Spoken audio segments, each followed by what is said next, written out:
حبايبي الغاليين، كل سنة وانتم طيبين. ان شاء الله النهاردة هنعمل مع بعض ألذ وأطعم صينية سمك. هنعمل السمك بتاعنا النهاردة بتتبيلة مميزة وبكمية قليلة جدا من الزيت، وهيكون جوسي جدا من جوه وفي نفس الوقت مقرمش من بره. صينية سمك خطيرة هتنفع ان شاء الله معاكي للغدا وللعشاء، ولو عندك اي عزومة تقدري تعمليها فيها. سهلة جدا وبسيطة وما بتاخدش وقت. يلا نبدأ على بركة الله، نشوف المكونات والمقادير وطريقة التحضير ونقول بسم الله الرحمن الرحيم. اللهم صل وسلم وبارك على نبينا محمد صلى الله عليه وسلم. أول حاجة هنشوفها في المكونات بتاعتنا مكونات التتبيلة. معايا هنا طماطم مقطعاها مكعبات قطع صغيرة، ومعايا كمان فلفل ألوان أصفر وأحمر وأخضر مقطعاه جوانح، ومعايا قرن شطة حامي مقطعاه كده طرنشات صغيرة، والخضرة بتاعتنا عبارة عن كزبرة وبقدونس، ومعايا كمان البصل مقطعاه طرنشات او جوانح زي ما انت شايفه بالشكل ده، وحطيت كمان معلقتين كبار من الثوم المهروس. هنبدا نضيف التوابل. السمك بيحب الكزبره الناعمه والكمون، هضيف معلقه ونص من الكزبره الناعمه وهضيف معلقه ونص من الكمون.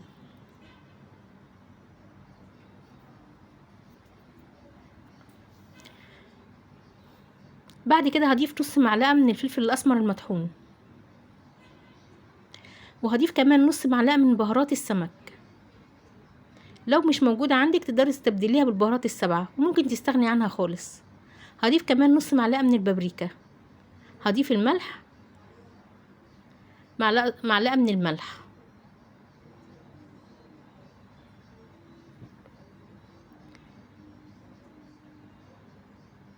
معايا كمان هنا بمقدار فنجان القهوة هحط نص فنجان القهوة خل، يعني معلقتين كبار من الخل، ونص فنجان القهوة برضو ليمون، يعني ليمونتين كبار عصير ليمون.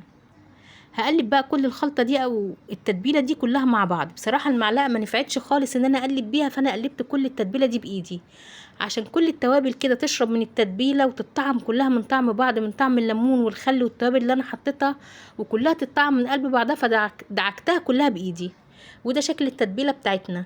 هاخد جزء منها هفرمه في الكبة، لو ما عندكيش كبة تقدري تفرميه في الخلاط او تضربيه في الخلاط.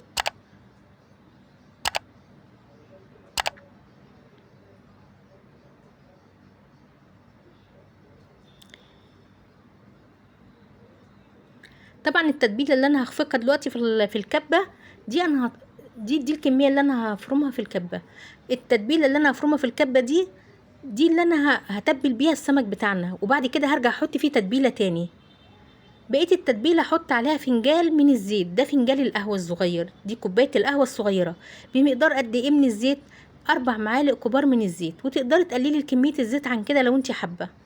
قلبت التتبيله برضو في الزيت كده عشان هيكون لها شغل تاني معانا دلوقتي. دي كده التتبيله. هنبدا بقى نجيب السمك بتاعنا. انا هنا هعمل النهارده ان شاء الله سمك قشر بياض. بصي يعني هو الراجل ما شاء الله قطعهولي او منضفهولي، مش فاتح البطن بتاعته، هو مقطعه جزل زي ما انت شايفه كده والبطن مقفوله، وابتدى ينضفه. طبعا انا خدته. دي التتبيله بقى هبدا ايه طعم السمك كله، يعني هعبي السمك كله او الجزل اللي هو مقطعها لي دي كلها بالتتبيله دي. السمكه دي ما بتبقاش زفره بصراحه، السمكه دي بيبقى طعمها حلو جدا ما بيبقاش فيها اي زفاره. لكن عامه السمك بيتغسل بميه وخل وليمون ودقيق، انا بنقع فيه السمك لمده تلت ساعه مش اكتر من كده، وبعد كده باخده بشطفه بميه، بيبقى لونه يعني بيد كده وجميل ومفيهوش اي زفاره، وتلاقي السمكه نظيفه معاكي وتقدري تاكليها بكل يعني نفس، يعني تاكليها بنفس راضيه كده.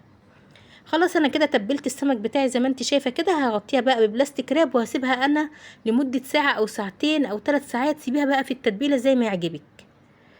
انا بصراحه سبتها ساعه. معايا صينيه مش مدهونه اي حاجه. هبدا بقى هجيب التتبيله، بقيه التتبيله بتاعتنا هنزل بنصها واخلي نصها معايا. النص التاني ده انا هحشي بيه السمك بتاعي. احنا كنا متبلينه، ايوه كنا متبلينه، بس انا لازم احشيه بالحشوه دي عشان لما يخرج من الفرن بيبقى يعني متطعم كده بالحشوه، والحشوه دي بتستوي جواه فبيبقى طعمه حلو جدا. تقدري بقى بعد كده تاكليها بعيش، تاكليها مع الرز زي ما عجبك. هبدا انزل بس الاول كده بالسمك في الصينيه. طبعا التتبيله اللي انا حطيتها فرشه كده في الصينيه تقدري تضيفي معاها كمان بطاطس تقطعيها قطع مدورة لو انت بتحبي طعم البطاطس بالسمك. طبعا التتبيله دي كان ناقصها بصراحه جزر مبشور، ولكن للاسف ان مفيش جزر في السوق، يعني مش موسم الجزر دلوقتي.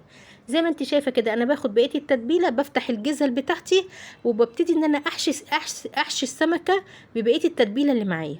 خلاص انا حشيت السمكتين ببقيه التتبيله.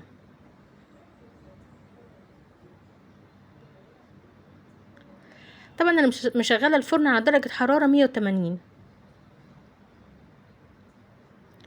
هدخل السمك بتاعي في فرن ساخن مسبقا على درجة حرارة 180 في الرف الأوسط. أنا مش هفتح الشواية إلا لما هي تستوي خالص، ومش هضيف عليها أي مية ولا أي حاجة، لأن السمك مليان خضار وتحتيه فرشة خضار، فكل ده هينزل ميته، فكل ده هيسوي لي السمك. بس ممكن تغطي السمك بتاعك بس بغطا أو بورق فويل بحيث إن هو يستوي بسرعة في الفرن. بعد ما بتستوي بفتح عليها الفرن، بتاخد لون وبخرجها من الفرن وهنشوفها مع بعض. شايفه شكل السمك عامل ازاي؟ قطعت بقى ليمون طرنشات كده زي ما انت شايفه، وحطيته بين الجزل وبعضها ورصيته كده في الصينيه بالشكل ده. برضو مع التسويه بتديني ريحه حلوه كده للسمكه وشكل حلو. بجد السمك بيتكلم عن نفسه، وتتبيله خطيره بجد، ريحه التتبيله حلوه جدا. ده شكل السمك بتاعنا بعد ما خرج من الفرن، ما شاء الله.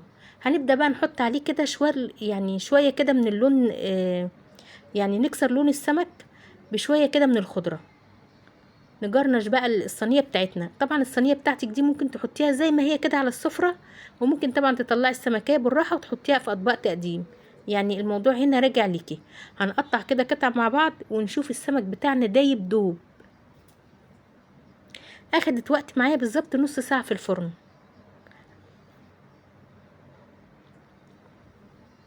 وطبعا ده على حسب درجة حرارة الفرن بتاعتك. وطبعا طريقة السمك دي تقدري تعمليها في السمك البوري والسمك البولتي، وتقدري تعمليها كمان في المكاريل، يعني طريقة حلوة جدا وموفرة كمان في الزيت.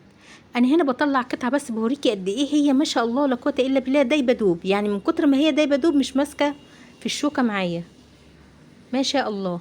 حتى الصوص اللي خارج منها تقدري تحطي منه على الرز او تكليب عيش زي ما يعجبك. وبما اننا بقى دخلنا الصينيه بتاعتنا الفرن، انا دخلت معاها كمان بتنجان اللي هو الاسمر، وهعمل طبق بابا غنوج. يعني انت كده كده مشغله الفرن، ممكن تشوي معاها بتنجان وفلفل وتعملي احسن والذ واطعم طبق بابا غنوج تقدميها معاه. هنطلع هنا بقى ايه، يعني جزله كده او قطعه من السمك عشان نشوف بس شكل التتبيله جوه عامل ازاي.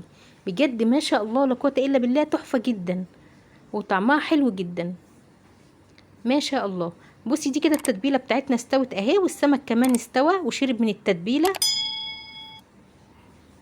وده شكل السمك بتاعنا، ويا رب يعجبكم الفيديو. اذا عجبك الفيديو ما تنسنيش في اللايك والشير والاشتراك في القناه، في حفظ الله.